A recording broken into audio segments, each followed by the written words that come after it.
Right, we're away here. Okay, so the first issue, I'll run through a list. There's no calories counting. It doesn't count. That's one thing. The speed is now 1.9 kilometers an hour. That's not accurate.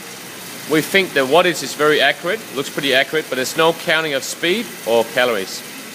That's a crucial point. When you start it up,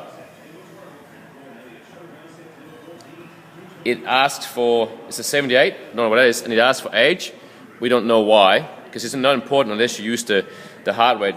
This is just another stopping point people have to enter before you can start using the bike. That shouldn't be there. I would get rid of that age before you start. You should be able to jump on and just get going straight away. We would like some louder beeps. The beeps are really hard to hear. And also in the interval setting, the beeps are also really hard to hear. We can see the screen, but we want to have a little bit louder beeps. On the interval, if you push interval custom, I can only do 20 intervals. I want to be able to do 59 intervals or 60 intervals or 70. There shouldn't be a limit on 20 because I'll often use 30 intervals.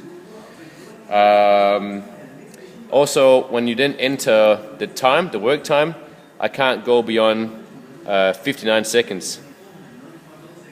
Well, that might be the rest time. We'll see on the work time now.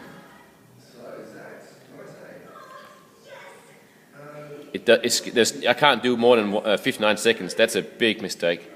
There should be able to skip from between the minutes to the seconds. But right now, it stops at 59 seconds. I can't do more than 59 seconds of work. That makes no sense. The same thing, obviously, with the rest. I can't go beyond 59 seconds. And speaking of rest, I want to have a function that says undefined rest. So I should have a function where I can change the rest time to being undefined, meaning that the bike is asleep with the screen on, still counting the total time until I start using it again. If I'm doing a workout where I'm doing 50 burpees and 50 calories and then 40 and 40 and 30 and 30, I don't know how long rest time I need, but if I have an undefined rest time, it will start counting again once I jump on the bike. Next thing is that when I then set the interval to start, I'm now happy with 59 seconds. I've got 3 seconds before I gotta get ready. I might want to have a function where I can press start when I want it to start. So I can set it up with the client. I can set it up before the client is ready, and when the client is ready, I press start. Not the machine telling me I've got 3 seconds to get myself on the bike and get ready. So I want a function where you can press start and then the actual interval will start. Also, there should be a function where I can go back and review my interval. So I can see my interval somewhere. On my first interval, I did 600 wattage, 10 calories, and so on, so long time. And on the 7th interval, I did so on and so forth.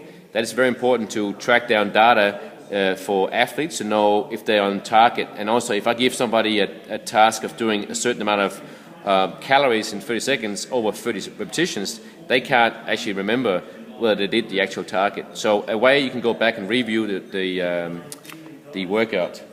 Again, when you press reset, again, the first thing that happens is it's going to ask for age. I don't want that. That's not really needed.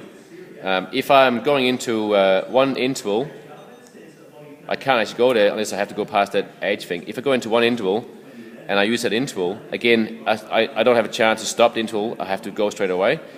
For me to skip to another interval is pretty hard. I can't just stop. I have to stop and stop again before I actually get there. So it makes it, as a user, it's not very user-friendly. I have to too many times I have to hit the stop button. And it's just going to be a complaint at some point. The heart rate, see right now I have to reset to get out of this calorie setting mode. Again, I should be able to just hit my button, then I'm out of it again. The heart rate zone, I don't know what the 65 and 80%, I know what they mean, but how come 65 and 80%? There might be a reason that I don't know of, but when you're working in the area, I don't necessarily like to have a set target. I would like to set my target myself. It just makes it more user-friendly. I can say I want to be at 50% and I want to have 90%. So I can go between these two numbers, for instance. Yeah, and again, like I can't skip from one mode to the other mode. I have to go past 2 times stop button before it skips to the next one. Again, it should be able to just hit this one and then I'm in the next mode. That's sweet so far.